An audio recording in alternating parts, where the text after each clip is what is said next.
Le dernier quart d'heure de Smart Bourse chaque soir, c'est le quart d'heure thématique. Le thème ce soir, c'est justement le palmarès de la gestion thématique au terme de cette année 2025. En tout cas, les grandes thématiques qui sont présentes dans les marchés que nous analysons chaque mois avec les équipes de Galilée Asset Management. Quelles ont été les grandes thématiques positives cette année? Quelles ont été les thématiques en retard? Nous faisons le point avec Ronnie Michali, président de Galilée AM. Bonsoir Ronnie. Bonsoir Grégoire. Qui est venu avec un gérant des équipes de Galilée Asset Management, Antoine Rob. Bonsoir Antoine. Bonsoir Grégoire. Merci beaucoup d'être là, tous les deux, pour ce palmarès. On va voir les tops et les flops de l'année, mais un mot peut-être déjà de l'ambiance en cette fin d'année pour les 25 thématiques. C'est ça que vous analysez avec les outils propriétaires, le codex des thématiques notamment. On raconte ça tous les mois. Ronnie, c'est quoi un peu le message général de cette fin d'année ? Alors, à l'image de 2023 et 2024, on a une année qui est plus croissance. Les thématiques croissance performent mieux de manière générale. Et c'est dû à plusieurs facteurs. Déjà, la baisse des taux. On a eu 3 baisses de taux l'année dernière, 3 baisses de taux cette année. On en attend 2 pour l'année prochaine. Donc ça, c'est vraiment un facteur qui favorise les thématiques croissance, bien sûr. Mais aussi, on a des meilleures données macroéconomiques, avec un PIB un petit peu meilleur qu'attendu, des PMI qui sont aussi en hausse. Et donc ça, bien sûr, ça a favorisé évidemment les thématiques autour de la croissance. Ensuite, on a aussi l'essor de l'IA qui, bien sûr, va favoriser les thématiques autour de la tech, comme le cloud ou encore des thématiques plus paiements digitaux, des thématiques qui tournent autour de la tech. Et on a des partenariats qui ont été noués entre OpenAI et NVIDIA, entre NVIDIA et Synopsys, vous savez, le leader des logiciels de conception de puces. Et donc tout ça, ce sont évidemment des facteurs qui favorisent les thématiques croissance. Mais attention, certaines thématiques value se sont glissées quand même dans le palmarès, en tout cas dans le top 10. Ouais.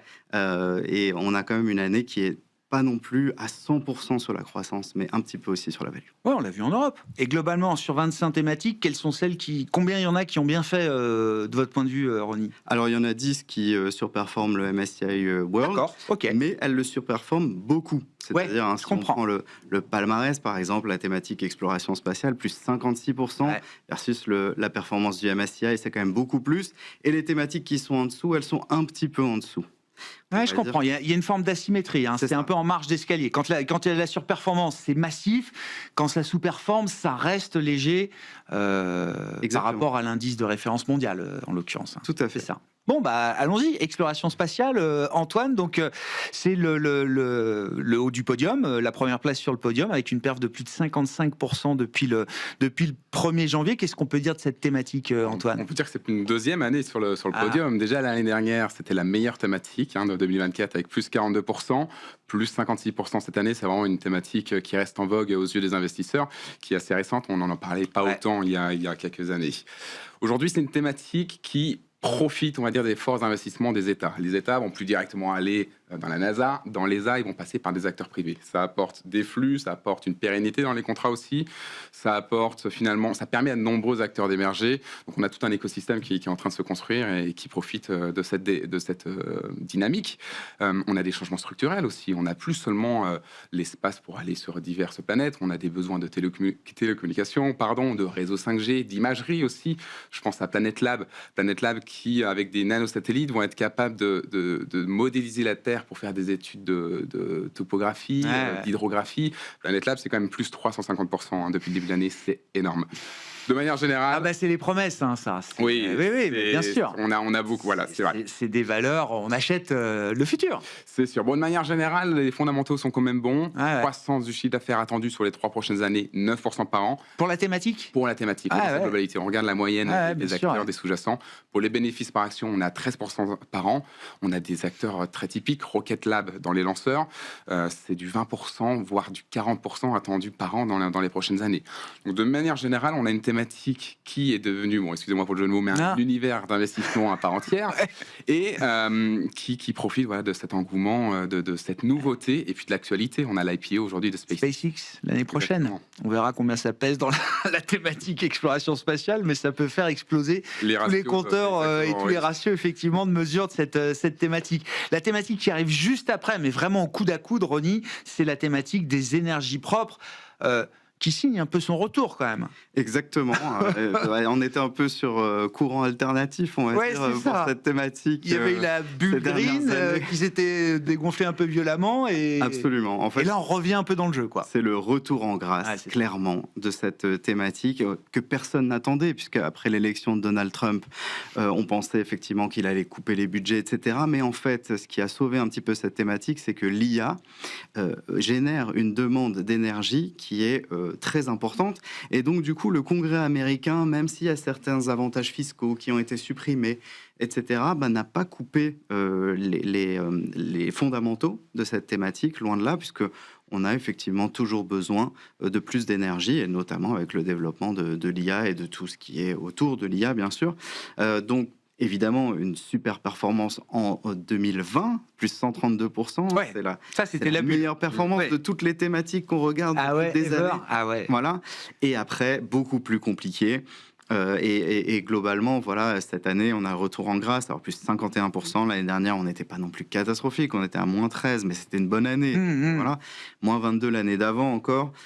On peut dire aussi que c'est centré aussi sur l'idée que 90% des nouvelles usines, enfin de l'augmentation nette de la capacité électrique, c'est renouvelable aujourd'hui. Donc vraiment, on investit là-dedans.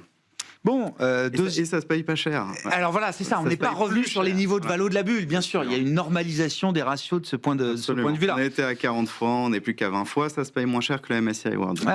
Le retour donc des énergies propres dans le haut du palmarès au terme de cette année 2025. Et puis sur la troisième marche du podium, Antoine, si je puis dire, donc le thème des mobilités du futur, mobilité au pluriel, peut-être un thème qu'il faut un peu préciser d'ailleurs. Oui, alors on a trois grandes familles dans cette thématique. On va avoir les constructeurs tels qu'on les a toujours connus, les Renault, les Volkswagen, les Stellantis, qui ont eu un début d'année un petit peu délicat. On se rappelle au premier semestre, on avait des craintes sur les dépenses discrétionnaires. En face, on avait des investissements colossaux pour répondre à des nouvelles normes européennes, que ce soit sur la sécurité, sur l'environnement. Parallèlement, en plus de tout ça, on a eu des mesures protectionnistes avec les droits de douane aussi au premier semestre. Donc un premier semestre délicat. Ça allait un petit peu mieux sur la deuxième partie de l'année. Deuxième grande famille, les disrupteurs, donc plutôt les acteurs de véhicules électriques qu'on ne connaissait pas avant, principalement asiatiques. Je pense à BYD pour le plus connu, mais il y a aussi Li Auto, il y a aussi Xpeng, il y en a beaucoup, qui eux, pour le coup, ont eu une deuxième partie d'année plus compliquée. On a eu une contraction des ratios de valorisation. Et là où la thématique devient intéressante et on touche pas mal de secteurs, c'est qu'il y a beaucoup d'acteurs qui vont aider ou qui vont apporter finalement une plus-value dans l'IA, encore une fois, dans la connectivité, dans les équipements. Je pense à Forvia, qui est un acteur français qui fait plus 50% depuis le début de l'année, rentre dans cette thématique.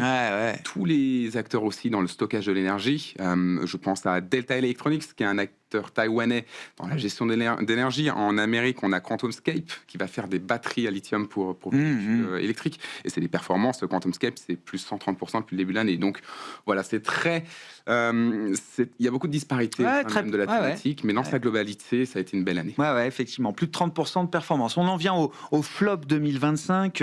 Ronnie, alors intéressant, parce qu'il y a, dans les 3 flops que vous avez sélectionnés, il n'y a qu'une seule thématique qui affiche une performance négative. On revient un peu à ce qu'on disait. Même ceux qui ont sous-performé affichent quand même des performances positives. On est autour de 5% de performance. Alors pour les thématiques du défi alimentaire et de l'économie du sport, alors défi alimentaire, c'est à peine 5% de performance, si je puis dire, sur cette année. Effectivement, un thème très défensif qui sous-performe, quoi. Tout à fait. En fait, pour cette thématique, elle avait bien fonctionné quand il y a eu le conflit russo-ukrainien, qui avait eu des pénuries de denrées, le blé, le maïs, l'huile de tournesol, tout ça. Et puis finalement, le marché s'est hyper rapidement adapté. Et puis, les fondamentaux sont vraiment retombés, notamment pour l'agribusiness, tout ce qui est agribusiness. Je ne parle même pas de la crise agricole. En France, on a eu des manifestations aussi dans plein de pays d'Europe, en Grèce à l'époque. Et la thématique, elle a été impactée de plein fouet par les droits de douane en avril. Ça va un peu mieux avec Donald Trump qui a signé récemment un moratoire sur les droits de douane, notamment avec la Chine. La Chine s'est engagée à acheter du soja, bien sûr. Et il y a une suppression des droits de douane sur pas mal de denrées, le poulet, le blé, le maïs. qui sont quand même des produits agricoles. Mais bon, tout ça, ça reste fragile. Alors là, pour le coup, Grégoire, je viens que avec des thématiques pour ma part qui se payent pas très cher par rapport à exploration spatiale. Celle-ci, c'est 15,4 fois. Donc on est largement en dessous du pays du MSCI. Directé, effectivement, hein, quand on regarde cette thématique autour de l'alimentaire et du défi alimentaire. L'économie du sport, qu'on retrouve également en bas de classement, Antoine, qu'est-ce qui explique cette sous-performance pour la thématique là? Bon, il y a 3 grandes raisons. Première, déjà, vous en parliez, hein, on a une rotation des actifs sectoriels. On est allé plutôt vers de la croissance cette année. On a eu quelques baisses de taux ces dernières années, donc ça aide. Et les thématiques comme l'économie du sport ne sont pas complètement value, hein, on est plus blend, mais voilà, ne sont pas les privilégiés dans les portefeuilles des investisseurs. Deuxièmement, une fois n'est pas coutume, l'impact des droits de douane. Ce sont des acteurs qui produisent principalement en Asie, donc forcément fortement impactés. Et voilà, finalement, quand on rajoute à cela la baisse de la consommation, on a des entreprises dont les résultats, dont les chiffres d'affaires et les marges ont été fortement impactés. Puma, qui, dès le 4e trimestre 2024, avait fortement déçu, moins 23% le jour de la publication, et a continué de dégringoler au fil de l'année. On est à moins 50% year-to-date. Adidas, c'est pareil, a du mal. Bon, ça va un peu mieux en cette fin d'année, mais... c'est des poids lourds, quoi. Voilà, on voit que les gros mastodontes ont du mal, et puis Adidas est pénalisé et perd 30% year-to-date. Ouais. 30 secondes sur la filière bois pour garder un peu de temps pour parler de 2026, Ronnie. Filière bois, d'ailleurs, je ne sais même pas si c'est une thématique qu'on a explorée avec vous.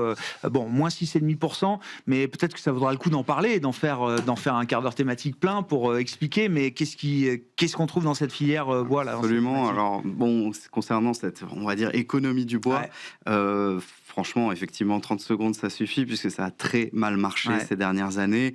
Bon, c'est pas des performances catastrophiques. Moins 2 l'année dernière, voilà. Cette année, encore moins 5. Donc, il y a en fait une surproduction de bois. Qui fait que bien sûr la demande est supérieure à l'offre. Pardon, l'offre est supérieure à la demande, bien sûr. Surcapacité. Et donc surcapacité qui vont faire que voilà, on a une faiblesse. Parce que la construction est en berne aussi. L'indice des nouvelles mises en chantier, c'est moins 25% depuis 5 ans. Donc, 30 secondes, Antoine, pour mettre en perspective et en valeur une thématique là, pour démarrer 2026. Vous avez choisi Cloud et IoT. Exactement, on a choisi le cloud. Alors, en tant que bon gestionnaire, on n'en mettra jamais qu'une seule thématique. Mais si on se concentre sur celle-là qui change un petit peu de l'IA comme on l'a connu, ça reste un pilier très important aujourd'hui dans les nouvelles technologies, parce qu'il y a des mastodontes à l'intérieur, des hyperscalers, on a aussi des produits, des SaaS, je pense à Datadog, très intéressant comme valeur, des valeurs très intéressantes, mais surtout, on peut voir sur le graphique du PI, on a un PI qui est moins élevé qu'en moyenne de ces dernières années. On a 26 contre 29 ces dernières années. Alors, ça reste plus cher que le marché, mais quand le marché, lui, a une tendance à s'apprécier, la thématique a stagné.